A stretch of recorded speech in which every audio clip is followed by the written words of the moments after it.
linya karon mga kasama. Utang i-check ang ilang pangalan kay para sure. Si Sir Ryan Ross Lozerita, Project Development Officer 2. And syempre mga higala, si Mr. Sherwin Gomez, Project Development Officer 2 sa DSWD 11. Maayong buntag mga sir. Maayong buntag, ma'am, no? Oo. Kinsa gal ining naa karon sir? Si Sherwin Gomez ni ma'am, Oo, Project Development Officer 2 sa Sustainable Livelihood Program sa DSWD. Oo, good morning sir. Amin nagkauban si Sir Ryan Ross sir. Si Ryan, ma'am, wala gito yung signal. Wag gito yung signal. Okay. So, at least, klaro karon si Sir Sherwin, mga kasama ang ato makahuban. And let's talk about Zero Hunger, Sir Sherwin. Unsa man nga programa sa DSWD, sir? Ang Zero Hunger, ma'am, no, isa ni sa Sustainable Development Goals sa United Nations. O last year 2020, panahon pa ni kanhing Presidente Rodrigo Roa Duterte, nag-create siya og Executive Order 101 no, na mag-create og IATF Zero Hunger nga maoy manguna sa pag-implementar sa maong programa, which is kaning Zero Hunger. Okay, sir. Kinsa man pod ang mga benepisyaryo ni ini? So ato ang mga target beneficiaries or participants ni ini, ma'am, maugayod ang ato ang mga purpose beneficiary no, nakatong wala pa na serve or wala pa gyud naka benefit sa maong programa sa Sustainable Livelihood Program under Zero Hunger Program. Okay. So unsay mga latest nga mga activities in line sa Zero Hunger nga programa karon sir? For this year, ma'am, no, naatay target nga 513 participants, equivalent to 19 association. Kay kumbaga nga to ang gina-organize man gud, ma'am, association, dili siya ingon na individual based sa guidelines, no, nagibaba sa MOA. Sa pagkakaroon, ongoing na ang implementation sa ato ang mga project together sa ato ang mga partner agencies nga involved sa maong implementation. Okay, sige sir. Nya ang kining sa karon nga ihap sir, kumusta man ang kining ihap sa mga benepisyaryo? Like unsa tuy ingon nimo sir tung wala pa na serbisyohan nga 4-piece members? Pila ni sila kabuok, yes, sir?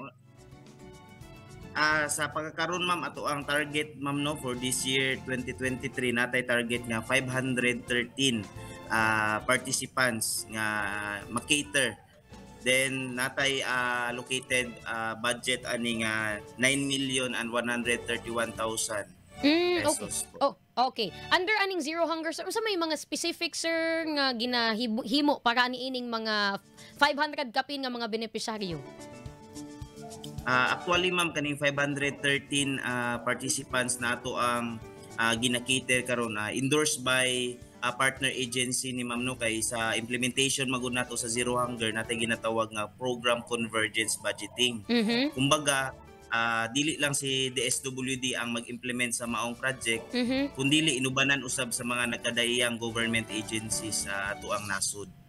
Ang ato ang kani ato ang mga participants is endorsed by partner agency gud ni siya, ma'am. Kumbaga si DSWD through sa Sustainable Livelihood Program, kami lang gud ang nag-fund ug nag-organize aning kani nga grupo para mahatagan sila og livelihood.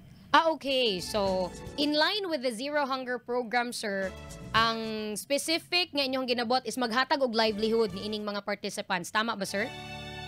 Yes po, ma'am. Okay. Unsa pa'y kasagaran, sir, livelihood nga kining madawat ni ining mga partisipante? So based on livelihood, ma'am, sila gyud ang mismo mag-identify, no. Mo lang gyud silang i-guide under sa social preparation stage. Okay. Each association, ma'am, naa sila madawat nga seed capital fund worth 450,000 pesos na mamahimo nilang start-up capital sa ilahang mamugna or ma-identify nga livelihood project sa ilahang association. Okay, at least klaro ka. Abi na kog ku answer ka na ganing ang Zero Hunger nga program kay kaning sa kaning mga malnourished nga mga bata or kaning unsa bang programa. So at least klaro karon nga ano day ni Sustainable Livelihood Program pod ang gitutukan sa DSWD ngadto sa mga partisipante. Sir Sherwin, any additional announcements or kining advisory gikan sa inyong opisina bahin po niining atong gihisgutan? Yes po, ma'am, no, ang sustainable livelihood program sa Department of Social and Welfare and Development padayon gihapon ma'am no sa pagserbisyo o paghatag og dugang panginabuhian or livelihood sa ato ang mga target participants sa nagkadaihang probinsya sa Region 11. So tanan ma'am no, welcome ani pero aduna gyapon kitay proseso nga gina subay alang sa pagpili sa mga angayan gayud nga mamahimong beneficiary or partisipante sa maong programa. Okay. Salamat kaayo sa imong panahon, Sir Sherwin Gomez, Project Development Officer 2 sa DSWD 11, and advance Merry Christmas, sir.